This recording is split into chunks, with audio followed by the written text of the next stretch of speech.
I've never been one to believe in these things, you know. Ghost, spirit, presence. I always thought it was something in people's heads, or at most accumulated tiredness. I've been a truck driver for over 20 years, I've crossed this country from end to end alone, at dawn, in fog, on a deserted road, and I've never experienced anything out of the ordinary. Until that day. That trip left me with a fear I had never felt before. A silent, formless fear that I couldn't explain to anyone later. I just know that, to this day, I avoid taking the same route, even though it costs me more time. It was a long trip. I started the journey early, with all the cargo checked and the paperwork correct. The weather was cloudy, and the forecast was for heavy rain in the evening, so I wanted to make as much headway as possible during the day. Everything was peaceful until around 3 in the afternoon, when I started to feel a strange discomfort. It was as if there was someone with me inside the cabin. And I know how that sounds. But it was more than just an impression, you know that feeling when someone is looking at you? And not just looking at you, but very close? I looked in the rearview mirror and saw nothing. But I felt it. And the more I tried to ignore it, the more the air inside the cabin felt heavy. At the first stop I made at a gas station, I got out to stretch my legs and went straight to the bathroom. I washed my face, took a deep breath, tried to get it into my head that it was just tiredness. I had a very strong coffee and went back to the truck. But when I got in, one thing stopped me: the passenger seat was reclined. I never recline that seat, I never use it. I carry everything in the compartment behind the seats: blanket, bag, my things. That gave me butterflies in my stomach. I looked around, checked the doors, but everything was locked. I stood there, in the middle of the station, staring at the bench as if it was going to answer something. He didn't respond, obviously. But the feeling of not being alone only increased. I continued driving, trying to convince myself that maybe I had accidentally touched the seat before getting out. I forced myself to turn on the radio to distract my mind, and left it on the country music station that I like to listen to on the road. But then it started what made me want to abandon that truck in the middle of the highway. The radio started to fail, you know. But it wasn't normal interference. It turned on and off by itself, and when it turned on, it didn't come back to the same station. One moment it would get wheezing, another time it would start with distorted voices, as if someone was trying to speak, but without clear words. I turned off the radio, removed the fuse. Still, he called again. I was already at the height of Nevada, and I started to feel a strange heat inside the cabin, even with the air on. A stifling heat, like when we get into a car that has been closed in the sun, you know? But it was night, the road was cold, and the truck had air conditioning. I even touched the air vent to see if it was still freezing. It was. But the heat continued. A heat that came from my back, as if there was someone very close to me. I started to sweat, my hand slipping on the steering wheel. I tried not to freak out. I was talking to myself, praying quietly, something I don't usually do. But the tension inside the truck was so absurd that it felt like the air had weight. That's when I heard it. Steps. Inside the cabin. 3 short, shuffling steps, coming from behind, as if someone had stepped barefoot on the rubber floor. I swear to all that is holy, I heard. I got goosebumps all over, my back went cold. I didn't have the courage to look in the little internal mirror. I locked my neck. I just kept looking ahead, holding the steering wheel with both hands, like a condemned man. For a moment, I thought about stopping the truck, getting out, breathing. But the fear was so great that the idea of getting out and having to open the passenger door made me even more terrified. It felt like if I did that, something would come out of there. I started praying again, loudly this time. I asked for protection, I asked that, whatever it was, leave me alone.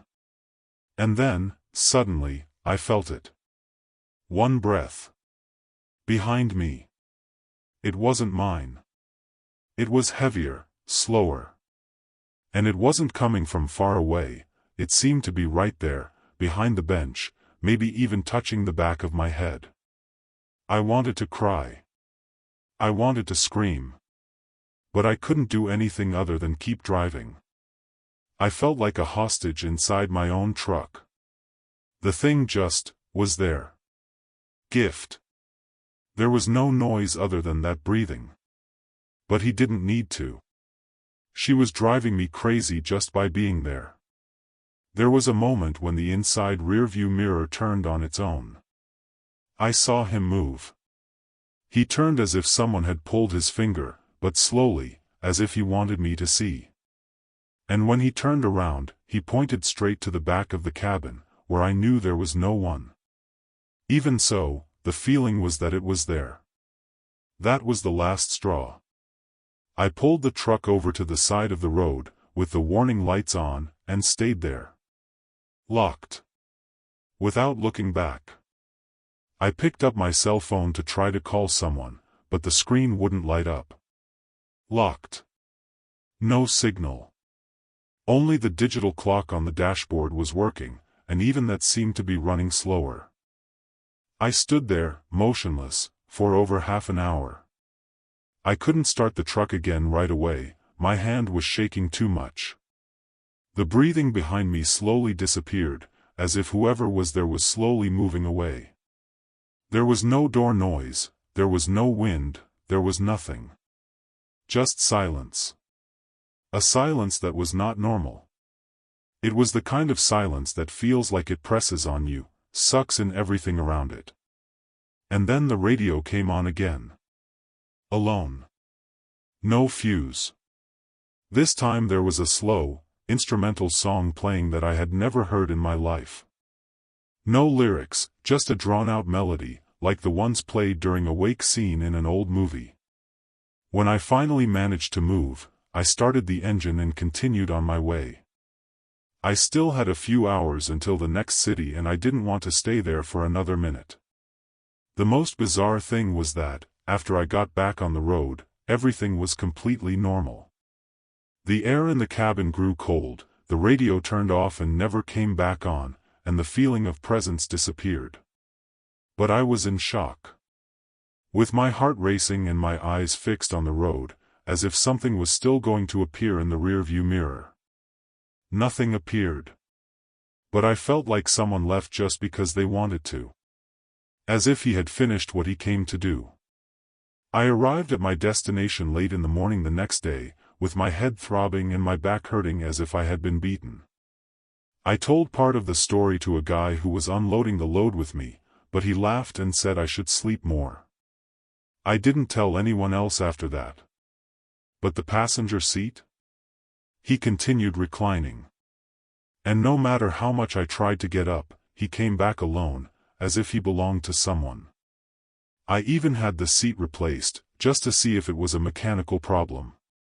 But the new one did the same thing. Until one day he stopped reclining. So, out of nowhere. Nothing like that happened again.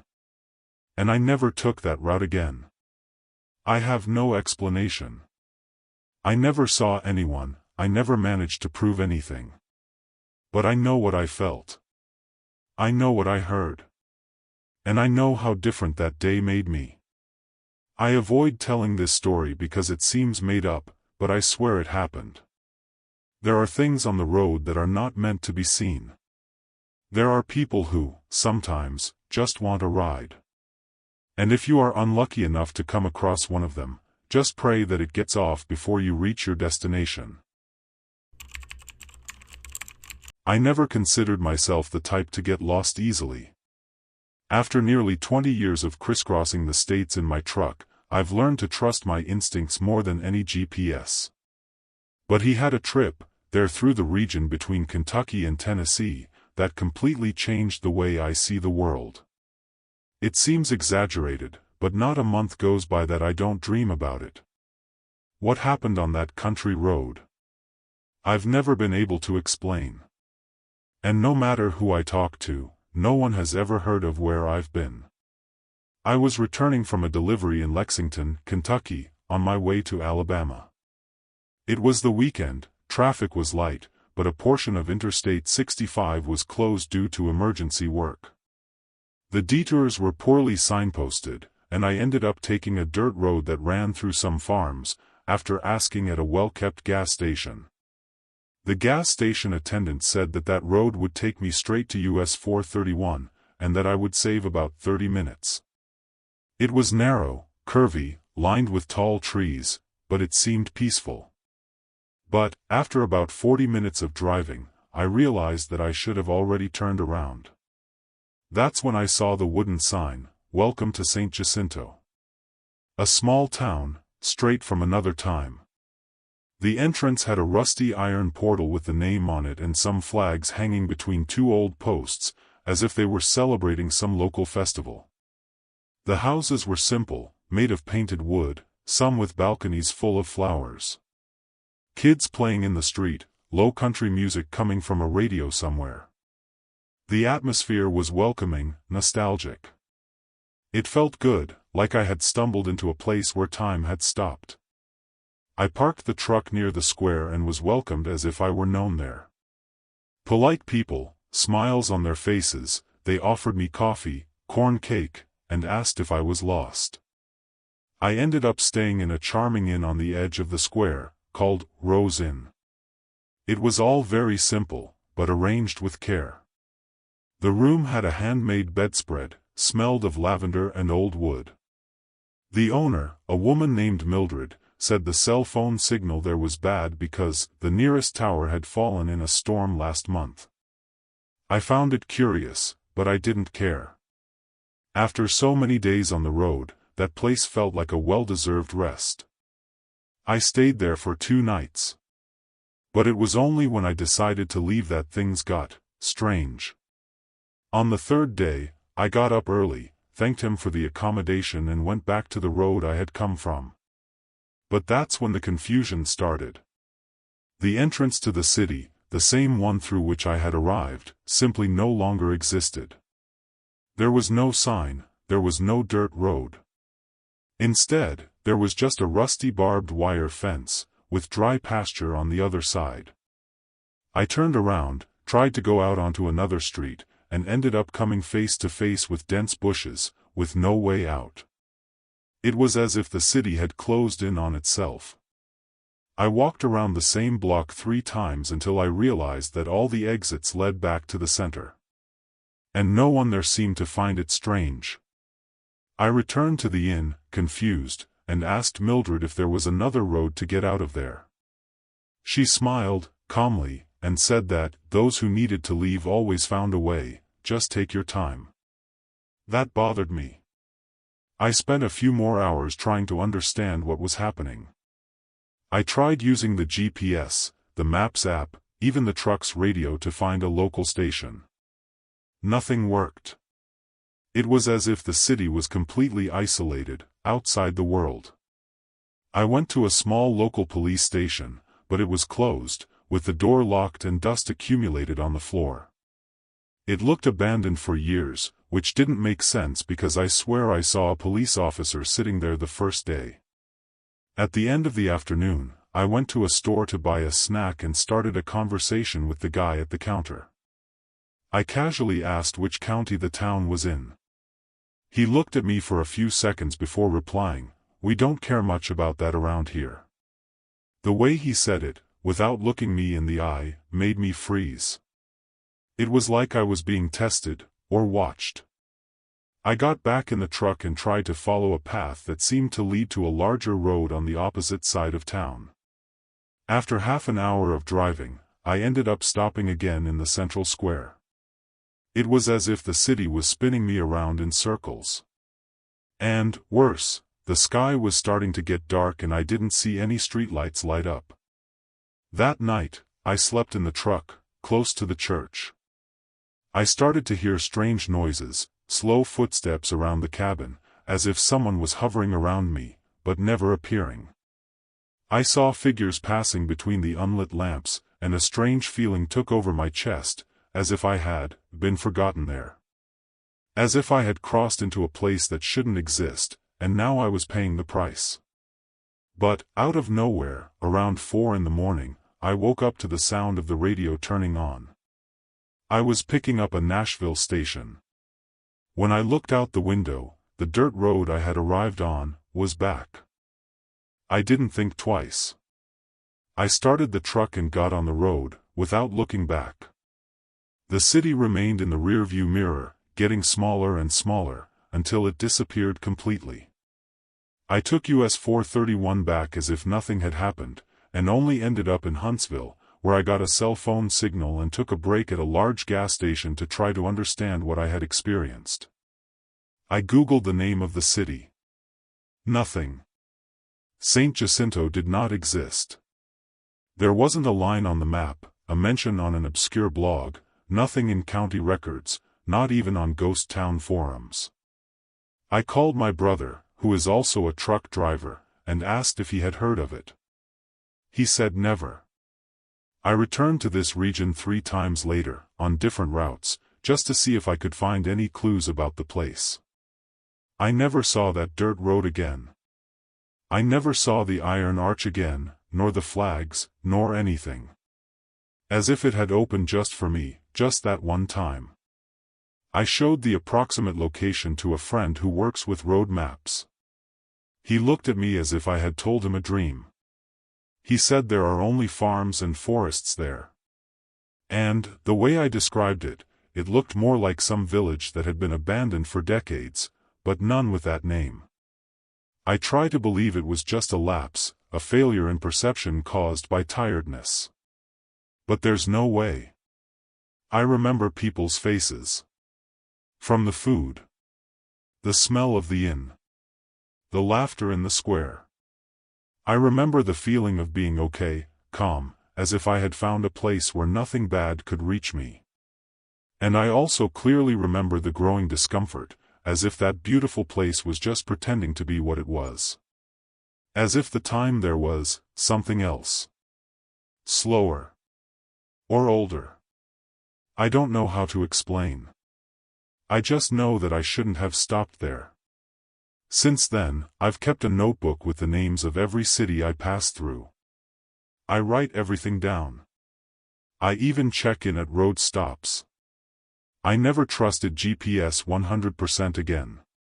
Because if that was real, and I feel in my gut that it was, then there are places out there that shouldn't exist. And sometimes, all they need is for you to be distracted, tired, and looking for a shortcut. This story happened about 7, 8 years ago, on a route that I only took once in my life and never repeated. It was a coastal stretch on the Oregon coast, half forgotten, with some narrow, curvy roads. I was taking a load of farm equipment to a little town near Newport. It wasn't a common route for me, but the shipping was good and I accepted.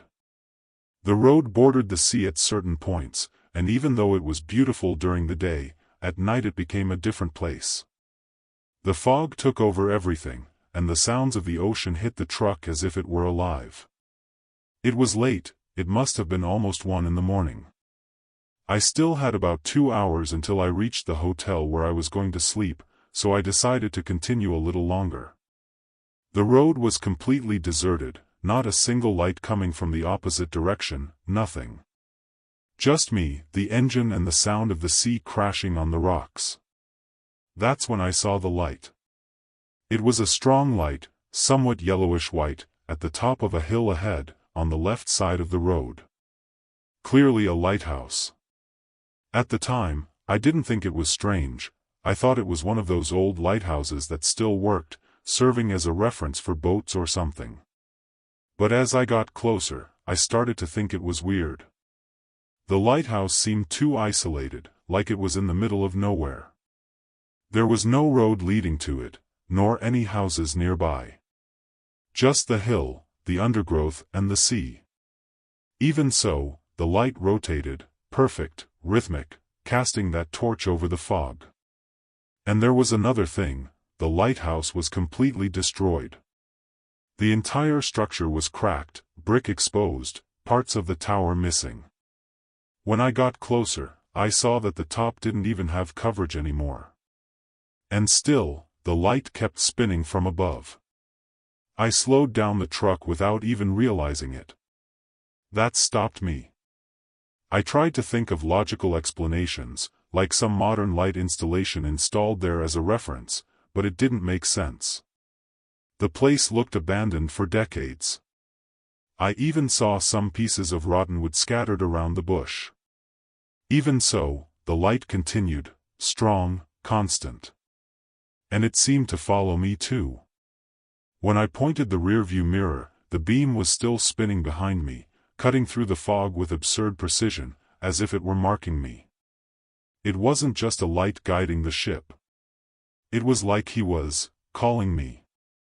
After about 2 kilometers, the headlight still appeared in the mirror, even with the distance increasing. And the strange thing is that the light seemed to get brighter and brighter, as if it were getting closer instead of falling behind. I was starting to get nervous, with that kind of tension we feel before something bad happens. I turned on the radio, but it only made hissing sound. I tried tuning into a local station, anything that distracted me, but I didn't get anything. No music, no news, nothing. The road was silent, the truck seemed slower, as if something heavy was clinging to it. That's when the weirdest part started, the GPS crashed. It froze at some point and no longer updated. The screen remained with the map still and the pointer indicating that I was not moving, even though the truck was moving. I tried to restart, but the screen just went black and returned to the same point. The road felt the same all the time, as if I were driving in a circle but never turning. The sea was still there on the left side, the fog was thick and humid, and the lighthouse was still following me. I even stepped on the brakes lightly, thinking about stopping, but something told me that if I stayed still for too long, I wouldn't be able to get out of there. Further ahead, I saw a dirt entrance, almost hidden by vegetation, leading towards the lighthouse. It was as if someone had carved a makeshift path through the bushes. I should have ignored it. I should have moved on, put my foot down and left that behind. But the light seemed to ask me to go there. I don't know how to explain. I didn't feel like it was a good idea, but I also couldn't resist. I turned the steering wheel and began to slowly climb the trail. The ground was uneven, full of rocks and branches. The lighthouse seemed bigger as I got closer, and then I could see the state of the building better. It was rotten. It had fire marks, broken windows, and the base was covered in weeds. I parked the truck in what looked like an old parking lot, with patches of cracked concrete and nearly faded signage. I sat there, with the engine off, listening only to the sound of the sea and my heart beating hard. The light now no longer rotates. She had stopped. And it was pointed straight at me. A steady beam, as if the lighthouse had chosen me. There was no logical explanation. There was no power there, there was no generator. The tower was in ruins, without a roof, and yet the light shone brightly, white, cutting through the fog like a knife. I started to break out in a cold sweat. I thought I saw movement near the base of the structure, but I couldn't tell if it was people, or shadows. I should have backed up and gotten out of there right away, but it felt like my arms weren't responding. I felt a strange pressure in my chest, as if something was pulling me out of the cabin. It wasn't pain, it was an absurd desire to get out of the truck and get closer to the light. I opened the door almost without realizing it and walked away, half in a trance. Every step I took, the ground felt softer, like I was stepping on wet sand, even though it was concrete. The air was heavy, smelling of old things, salt and burnt metal. When I got closer to the base of the lighthouse, I saw symbols scratched into the rocks, as if someone had done it in a hurry. And there, standing in front of the broken door, I felt that something was waiting for me. I didn't see anyone, but I knew I wasn't alone. The light still shone from above, steady, but now it made a low, constant hum, like a vibration in the air. I stood there for a few seconds, waiting for something to happen. And it happened. Out of nowhere, all the lights on my truck went out at the same time. The radio, which I had left off, turned on by itself and began playing a recording with static and a muffled voice saying my name. Twice. My name. The same voice I remembered from my childhood, when my mother woke me up for school. I froze. It didn't make any sense at all. Nobody there knew my name. No one should know. I ran. I ran back to the truck without looking back. I started the engine almost in fright, with my hands shaking, and turned the way I did, going over bushes, rocks, whatever was in the way. The road back appeared out of nowhere, as if it had only allowed me in so far. When I looked in the rearview mirror, the headlight was still there, but the light had gone out. Just the dark tower against the fog. 10 minutes later, the GPS started working again. The radio turned off. Everything seemed normal. As if that was over. Or let me go. Days later, I tried to look for the lighthouse. I gave the name of the road to a friend who lives in the region, showed him the point where I thought it was. He told me that there is just a cliff and ruins of an old naval base that burned down in the 60s.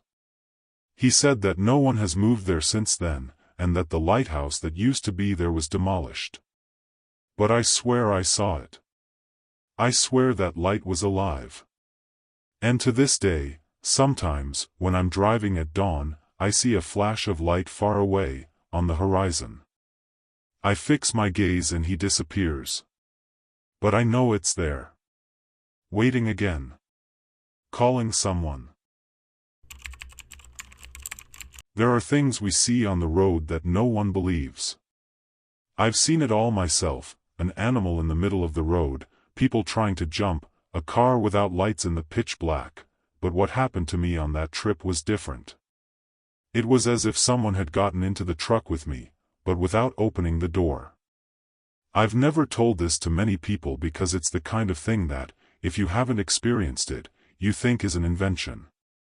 But I swear to God, to this day, I still look at the rearview mirror with a certain amount of trepidation when I'm driving at night. It was a common route, leaving Kansas City and heading to Amarillo, Texas. At first everything was calm, good weather, empty road. It was already nighttime, around 9 o'clock, and I always preferred to drive at that time because it was less busy.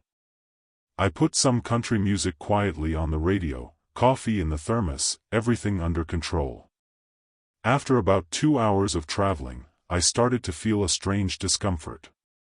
It wasn't tiredness, it wasn't pain, it was that clear feeling that someone was watching me.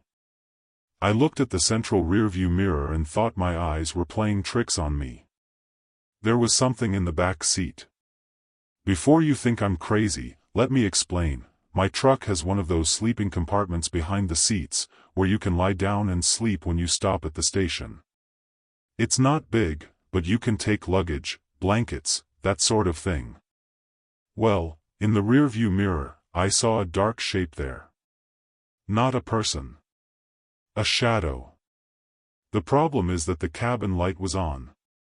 And with the light on, anything there should be clearly visible. But this thing was too dark.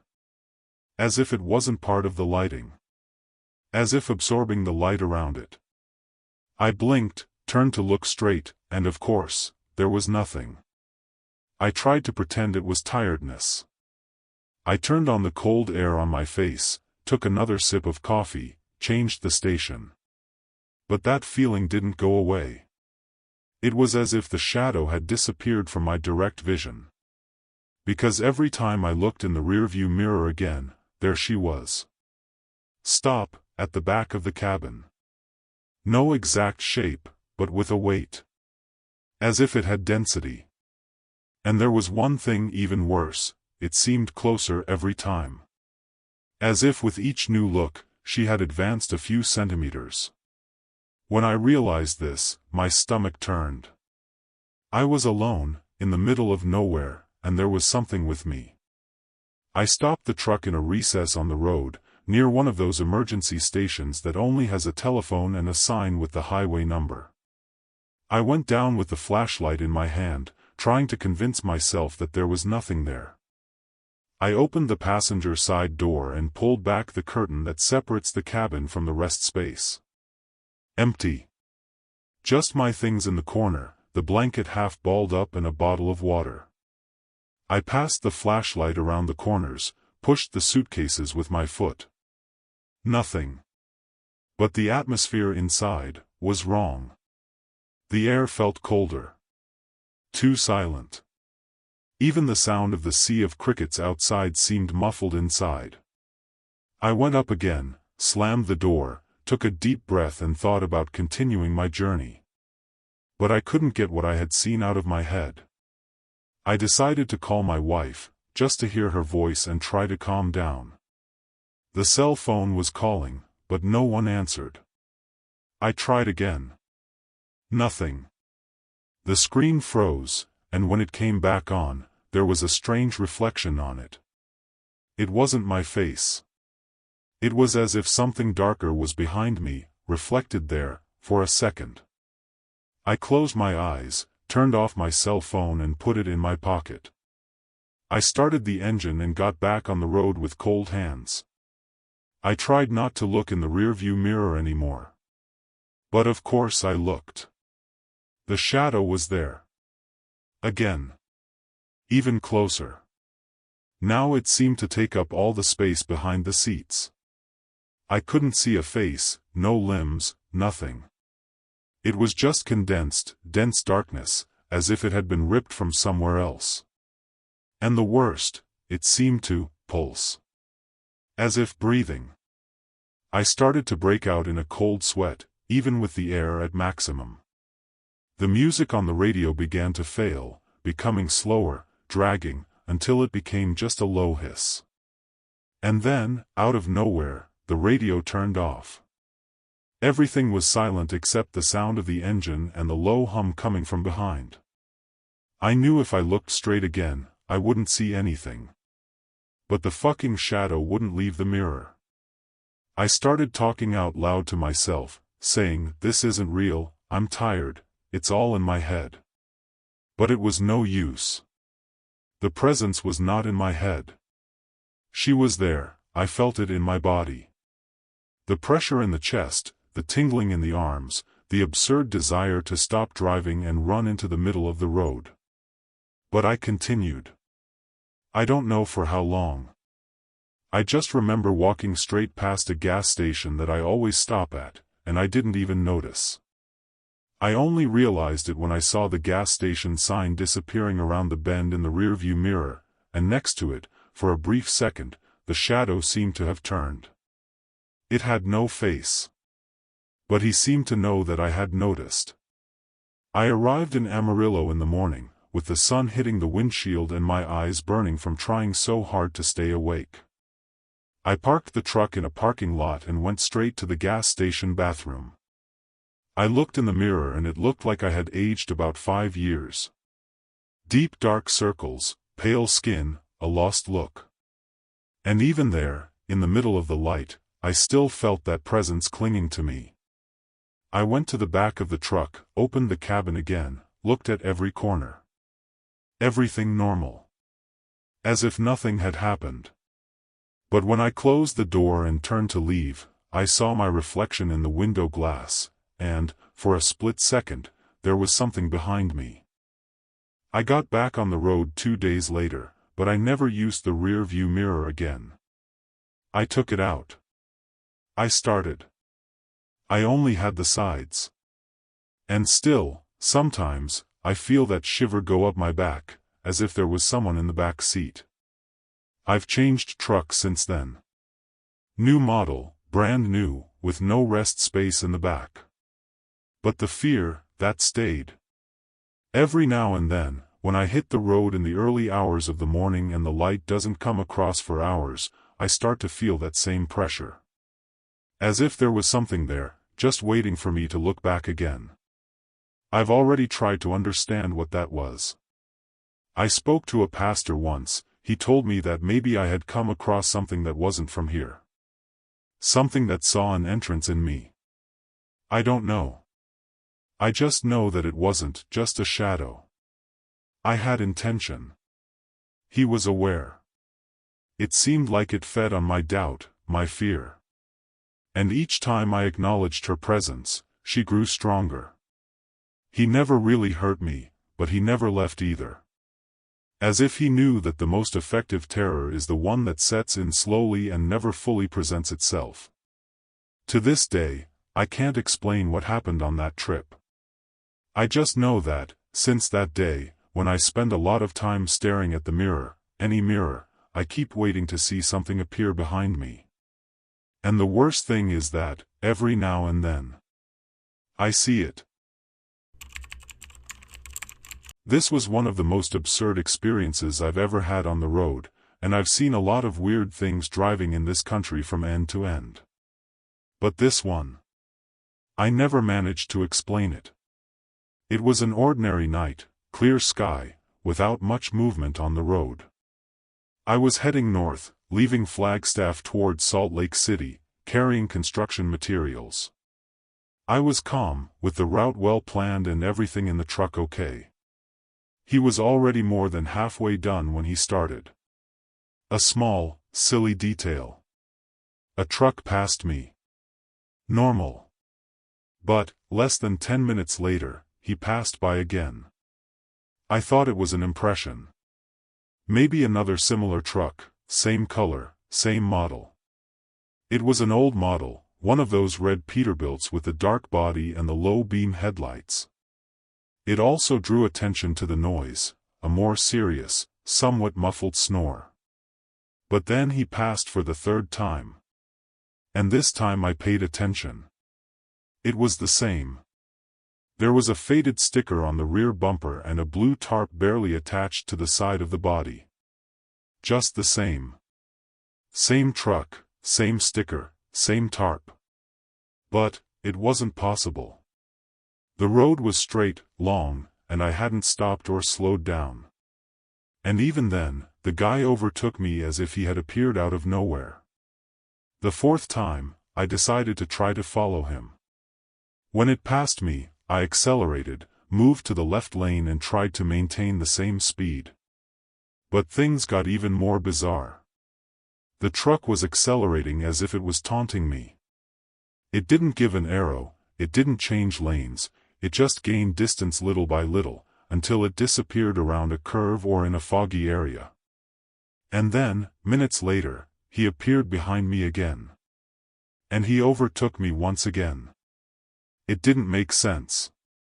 I started to get tense. I checked the dashboard, I looked at the clock, I checked if I was taking the right route. Everything normal.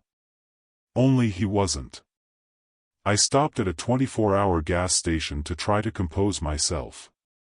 I got a coffee, went to the bathroom, washed my face. I stood there for a while, looking at the parked truck. Nothing strange. The night was cold, silent, and I started to think that maybe I had confused everything. Maybe it was just tiredness. But as soon as I got back on the road, not even 5 minutes later, he passed by again. This time slower, almost next to me. And I swear to God, the glass in the cabin was black. Not dark. Black. No reflection, no seeing the driver. As if it were just an empty hole. That sent chills down my spine. I'm not the type to get scared easily, but this time my hands were sweating on the steering wheel. It was as if that truck wasn't just a vehicle. It was a presence. A warning. I tried to rationalize it. Maybe it was a convoy with identical trucks, maybe a trick of perception, you know. But inside, I knew that wasn't it. I felt like there was something wrong with that vehicle. And the worst part, it seemed like he was aware of my presence.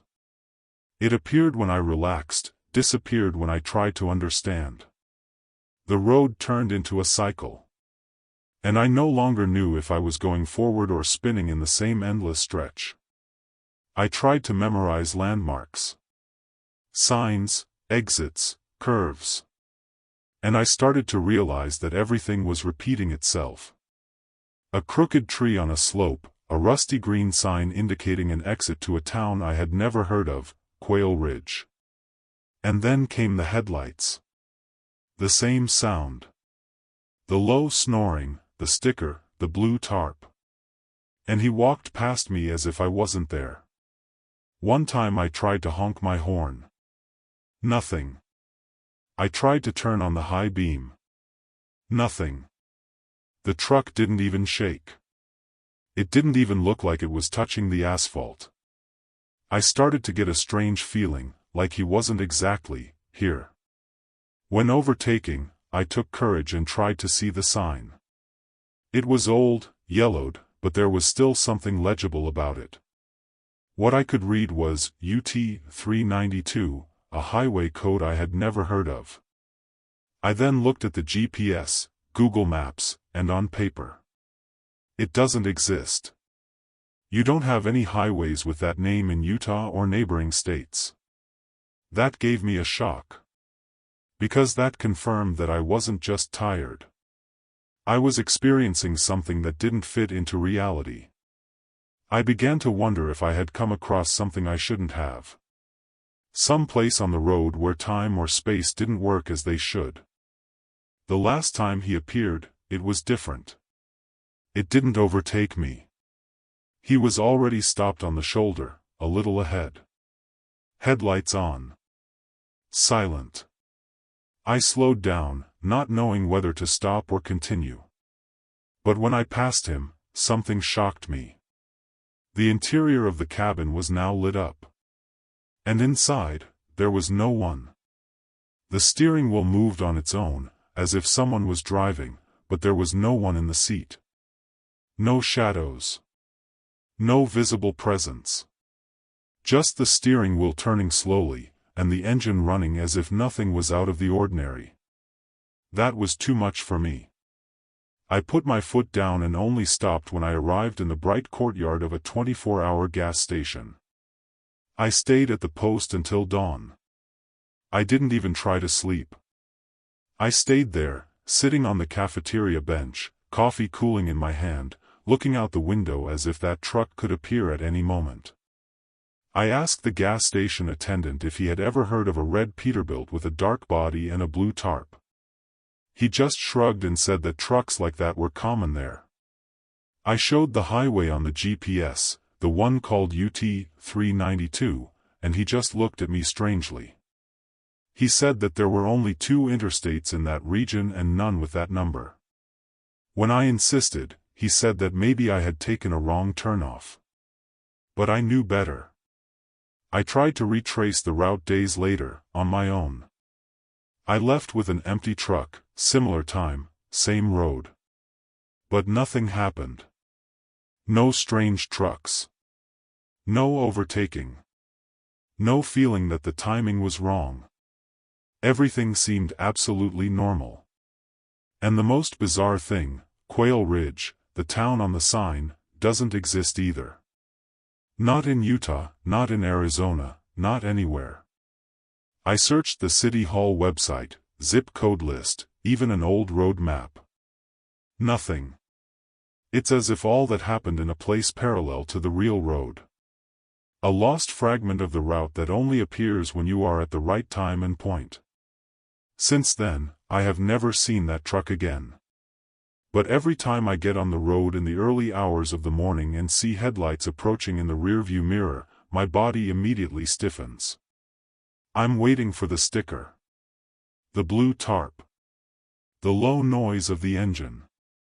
Sometimes it's just another truck. Sometimes nothing happens. But the feeling returns. That thing in the air. As if there was something watching me from the side of the road, waiting for the right time to overtake me again. As if that road still existed, but only for me. Only when I least expect it. I never talked about it with anyone else.